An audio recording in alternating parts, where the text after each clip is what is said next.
मनुस्मृति में ब्राह्मणों की प्रधानता, शूद्रों का शोषण, स्त्रियों के प्रति द्वेष और भेदभाव और पुरुषों की उच्चता का वर्णन किया गया है। यही कारण है कि मनुस्मृति को अन्यायपूर्ण माना जाता है। इस वीडियो में हम तथ्यों और सबूतों के आधार पर ये साबित करेंगे कि कैसे और क्यों मनुस्मृति में अंग्रेज़ों ने मिलावट करी है। भारत में कभी भी जाति के नाम पर भेदभाव नहीं हुआ और भारत में कई शूद्र राजा हुए, जैसे कि चंद्रगुप्त मौर्य, महापद्मनंदा, पलस, एकलव्य, यलंबर, राजा कोटा भूल, बूंद सिंह मीना और ऐसे कई और राजा। महाभारत में धृतराष्ट्र के मंत्री विदुर बहुत सम्मानित एक शूद्र थे।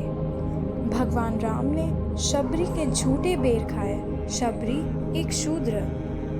तथ्यों के आधार से जात शब्द काफ़ी नया है। वेदों में वर्ण शब्द का उपयोग हुआ है। वर्ण को अगर अंग्रेजी में ट्रांसलेट करें तो उसे कहते हैं चॉइस। वैदिक धर्म को वर्णाश्रम भी कहा जाता है, जिसका मतलब है complete freedom of choice and meritocracy. जी हाँ, कोई भी अपना वर्ण बदल सकता था। शूद्र से ब्राह्मण, ब्राह्मण से शूद्र बन सकता था। सबूत के तौर पे उदाहरण है ऐत्रेय ऋषि, एक शूद्र के पुत्र, पर वो ब्राह्मण बन गए और ऐत्रेय उपनिषद का निर्माण किया। कुछ ऐसी ही कहानी ऋषि एलुष और सत्यकाम जाबाल की भी है। प्रसाद, राजा दक्ष के बेटे, एक ब्राह्मण थे और वो शूद्र बन गए।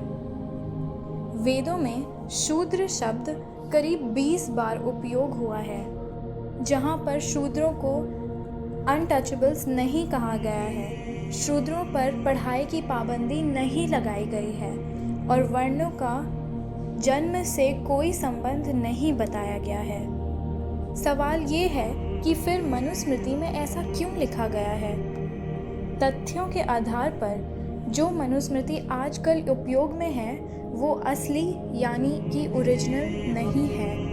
1974 में सर विलियम जोन्स ने मनुस्मृति को इंग्लिश में ट्रांसलेट किया था।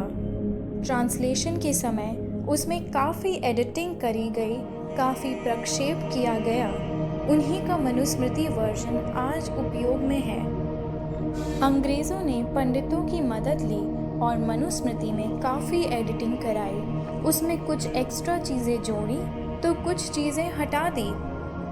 फिर 1864 में अंग्रेज़ों ने कास्ट कंसेंसस करवाया, जिसके बाद उन्होंने सैनिक सिर्फ क्षत्रिय परिवार से लिए, टीचर्स, अध्यापक, गुरु सिर्फ ब्राह्मण परिवार के लिए और नौकर सिर्फ शूद्र। हिंदू धर्म में विद्या ओरली पास डाउन होती थी, इसलिए किसी को ये पता ही नहीं था कि असली मनुस्मृति में क्या लिखा है।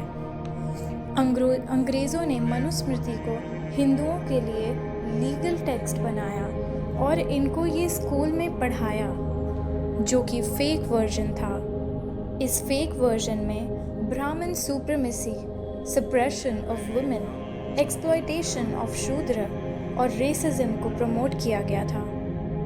इसके पीछे का मकसद था हिंदुओं के बीच फूट डालना, क्योंकि ब्रिटिश पॉलिसी थी डिवाइड एंड रूल। शूद्रों में गुस्सा भड़का और वो हिंदू धर्म के विरुद्ध हो गए। यही समय था जब शूद्र आसानी से ईसाई बन सकते थे। अंग्रेज़ों ने बड़े स्केल पे हिंदू शूद्रों को क्रिश्चियनिटी में कन्वर्ट करना शुरू करा और उनको नौकरी, पैसे और मकान की लालच दी।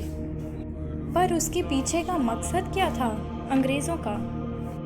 इसके उत्तर के लिए आपको 1835 में लॉर्ड मैकॉले के द्वारा ब्रिटिश पार्लियामेंट में दी गई स्पीच सुननी होगी, जिसमें उन्होंने कहा था कि पूरा भारत घूमने के बाद उन्हें एक भी भिखारी नहीं दिखा, एक भी चोर नहीं दिखा।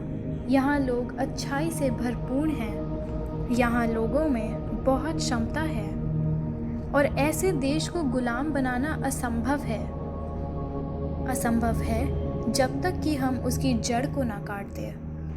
इसकी जड़ है भारत का सदियों पुराना धर्म और अध्यात्म। इसलिए उनके कल्चर को नष्ट कर देना चाहिए और उनके मन में डालना चाहिए कि विदेश की चीज़ें और विदेश की पढ़ाई और अंग्रेज़ी बहुत ज़्यादा महान है।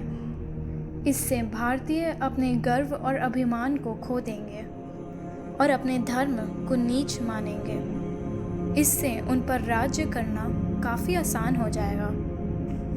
तो ये है मनुस्मृति की कहानी, जिसके साइड इफ़ेक्ट्स आज समाज में भरपूर तरीके से दिखते हैं। धर्म परिवर्तन, हिंदू फोबिया, स्त्रियों के प्रति अपराध और हिंदू संस्कृति को बदनाम करने वाले लोग बढ़ते ही जा रहे हैं। अगर आप एक सच्चे भारतीय हैं तो गर्व से इस वीडियो को शेयर करिए।